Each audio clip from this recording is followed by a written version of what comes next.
የታደርክ ሲሉኝ እዚህ ሀገር አደርኩ እያልኩኝ አልመጣም ዛሬ እያልኩኝ እንደዛ እያልን ኦሬዲ ቤተሰብ 2004 ምናምን ያወቀ 4 አመት ሙሉ ማንም አያውቅም። ከ2004 በኋላ የሷ ምርቃት ነበረ።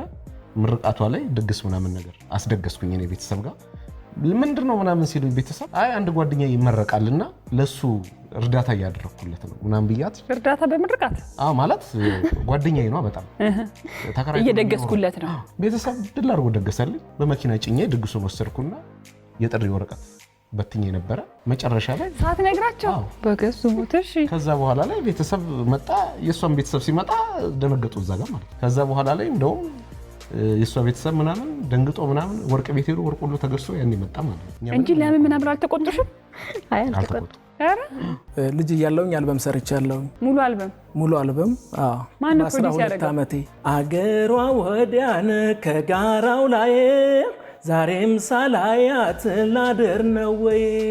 በ12 ዓመት ሙዚቃ ሙሉ አልበም ሰርተህ ከዛ በኋላ ለምንድነው ከሙዚቃ የጠፋኸው? ለተወስ በሰዓቱ እንግዲህ በተለያየ ልጅም ነበርኩኝ።